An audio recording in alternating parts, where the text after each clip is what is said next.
Next, the Chief Minister spruiking investment opportunities in China. Chilling new details emerge about the video gamer turned gunman in Florida and calls for the government to raise the criminal age to 14. 9 News Darwin is next. Tonight, a call for witnesses after a taxi driver allegedly hits a motorcyclist on Bagot Road. Michael Gunner spruiks anti-investment in China, but when will we see the money? The NT's NAPLAN report card shows little improvement in Territory schools. A push for the government to increase the age of criminal responsibility from 10 to 14. And Run with Dad returns with a new edition for the kids. This is 9 News Darwin. Good evening. The search for the missing Vietnamese boat arrivals has finally wrapped up, with police and Border Force officials taking the last of the asylum seekers into custody today. As the deportation process now begins, the focus is turning to the huge environmental impact their arrival has had on the pristine coastline. After nearly 48 hours on the run, police finally take 2 more of the Vietnamese arrivals into custody. Tim Arvia, 9 News.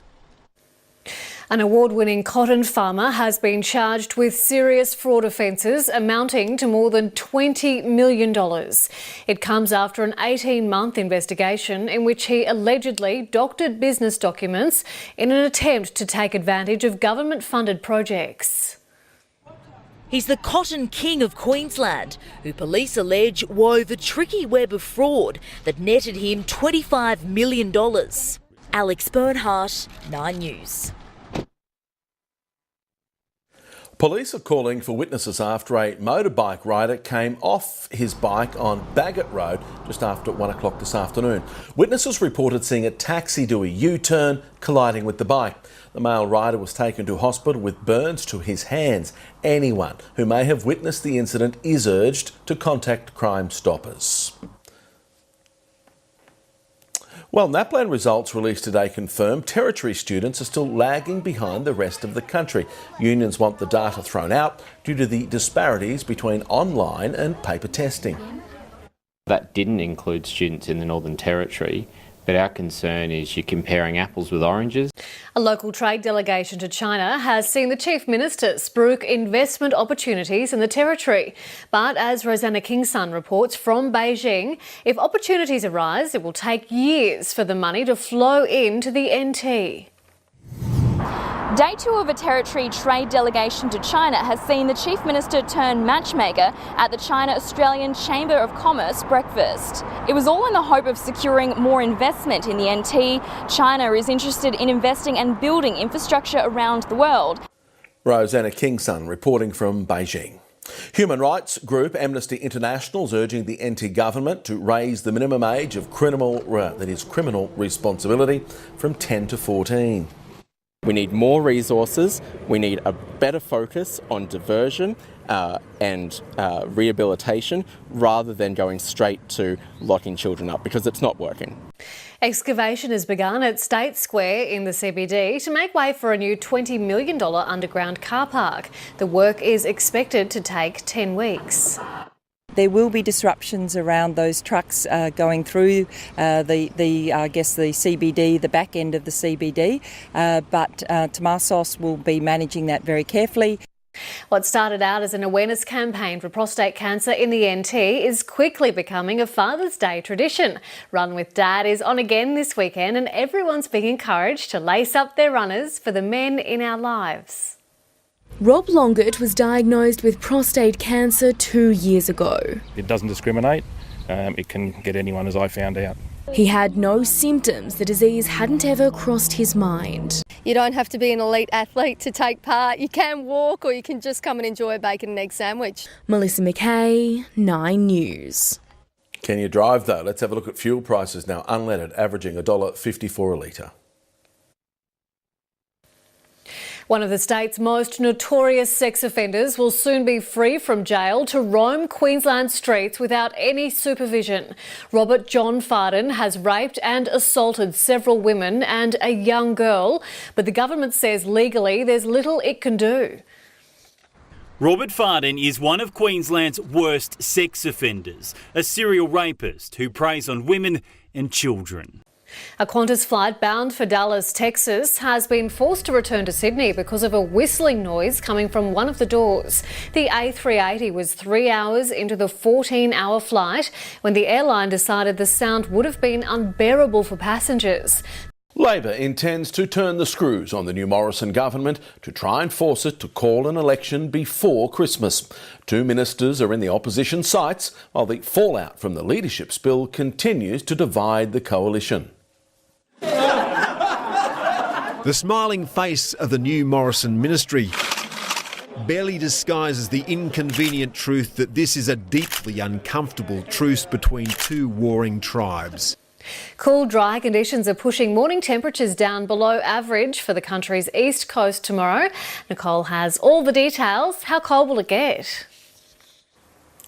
Well, temperatures will be in the single digits for most of southern Queensland overnight, with early frost once again on the way for the southeastern corner. Cool southwesterly winds really pushing up the wind chill there, but during the day, maximums will warm up, rising above average almost right across the state. Now, let's have another look at our fire danger. Very high for most of the top end as fairly strong winds pick up from tomorrow. Queensland's northwest also still at very high. I'll have your full forecast coming up a little later. Looking forward to it. Thanks, Nicole. When 9 News returns, the moment a dumb driver's move turns to terror, all caught on camera. The frightening revelations from the parents of a gunman who shot dead 2 players at a video game tournament. A surprise for holidaymakers as migrants land on the beach and head for the hills. Plus, from mammograms to MRIs, could a simple blood test replace regular screening for cancer?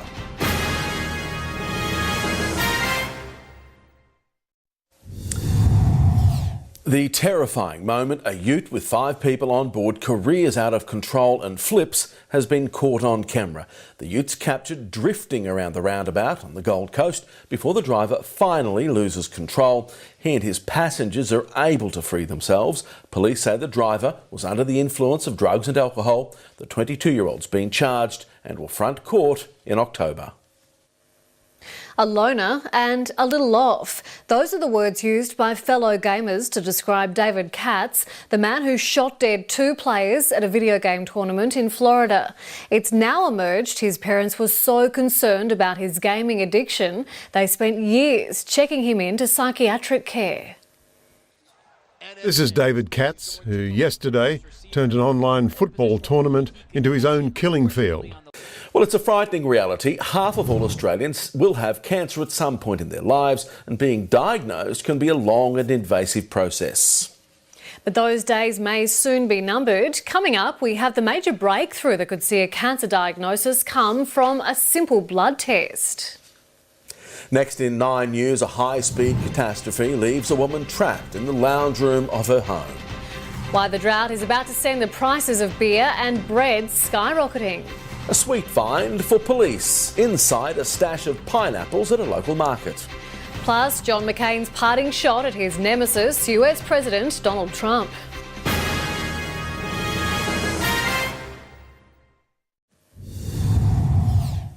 An elderly woman has been rescued from her bed after an out-of-control car slammed through her home in Perth, trapping her underneath the rubble. The grandmother was asleep at the time and was rescued by firefighters. Miraculously, the only treatment needed was for a broken ankle and some bruising.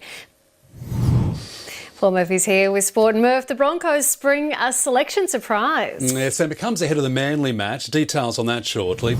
Plus, why Matt Gillett has been forced to undergo surgery. The exclusive interview next. Also ahead, Cowboys coach Paul Green pulls the reins on a promising young buck. Have Australian rugby bosses given Wallabies coach Michael Checker the kiss of death. And the part-time soccer team that's planning to pull off a major FFA Cup heist.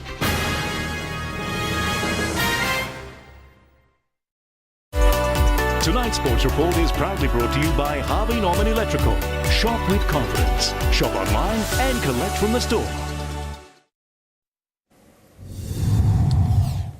Cowboys coach Paul Green has dropped rookie 5'8" Jay Clifford ahead of the club's final game of the season. Clifford will instead play in the Intrust Super Cup finals with Tamare Martin to return to first grade. Jay Clifford's chasing Jonathan Thurston's position, but he won't play in his final game. Ipswich tennis star Ash Barty has made a promising start to the US Open, dropping just 4 games in the first round, while fellow Aussie Daria Gavrilova advanced 6-love, 6-love. In the biggest shock of the opening day, Simona Halep fell to Estonia's Kaia Kanepi, the first time a top-seeded woman has been eliminated in the first round in the Open era. Essington Cannons have shown why they're the Darwin basketball ladder leaders with an 85-67 victory over the bottom-placed Tracy Village. But with just 1 game left until finals, the defending champions are refusing to get complacent. Another win for the competition powerhouse, but Tracy Village made them work for it. A bit of a messy win, but a win's a win. Louise Rennie, 9 News. Nightcliff Tigers are through to the men's hockey grand final after a 4-goal win over St Mary's in week 1 of the semi-finals. Ewan Wallen led the way. He was the top scorer on Nightcliff's side. St Mary's will take on Waratah in this weekend's preliminary final. Territory Boxers have fallen short at the Aussie Golden Gloves tournament in Queensland. Gadget Chandran lost his only bout to a local fighter, but is still happy with his performance. They got like so many fighters over there, so many elite skilled guys that you can test yourself against, and so many guys to spar. And that is the night in sport. Stay with us, so Nicole Rowles will join us next, and she'll take a look at the all-important local weather details.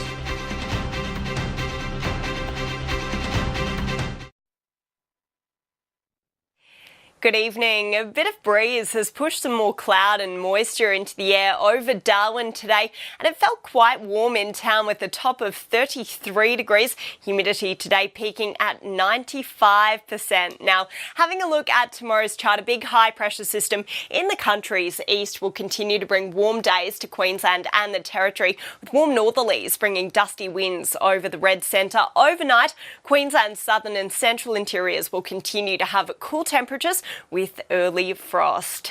Now let's have a look at our capital cities. Sydney tomorrow a top of 17 and sunny, -4 overnight in Canberra, topping out at 15 there, and 15 degrees in Melbourne as well. Sunny there, and some showers and possible storms sticking around in Perth. Now let's have a look across the top end tomorrow. A sunny morning on the way before a bit of cloud starts to develop later on in the day. Still feeling some warmer temperatures. Katherine getting up to a top of 35 degrees, 35 degrees, and 34 further north. Having a look further south, it will be a dusty day as winds start to pick up from the northeast around Alice Springs and Yulara, adding to a bit of a dusty afternoon with a top of 32 in Yulara and 31 in Alice Springs. Now, having a look offshore, winds will get up to 10 knots, 15 knots later on in the day, with our seas peaking at a metre. Our high tides are due just before 8 in the morning, and again just before 8 o'clock at night. Having a look at our catch of the day, Jim Kelly is our winner today. He landed this beautiful looking Spaniard out at Crab Claw recently. Well done, Jim. Enjoy your prize pack. All right, let's head back on shore and have a look at Palmerston tomorrow. A bit of a northwesterly wind starting to pick up in the afternoon, adding a bit of moisture to the air, so it will be a bit of a humid one, reaching a top of 34 degrees. Again, northerly winds for the rural area, slightly lighter though, with a top of 35 for Darwin tomorrow. Sunny with those winds picking up from the north in the afternoon, topping out at 32 degrees, right on average for August. Now, in the days ahead, we will continue to see a bit more moisture coming into the air on Thursday and Friday. The chance of some early morning fog with tops of 31 degrees, warming up further into the weekend, tops of 32. Those northwesterlies sticking around almost right through for the next 7 days. Thanks, Nicole. In finance now, the stock market's closed higher with the All Ords up 32 points. The Aussie dollar, it's buying 73 US cents. That's 9 News for this Tuesday. Thanks for joining us. From all the team, good night. Good night.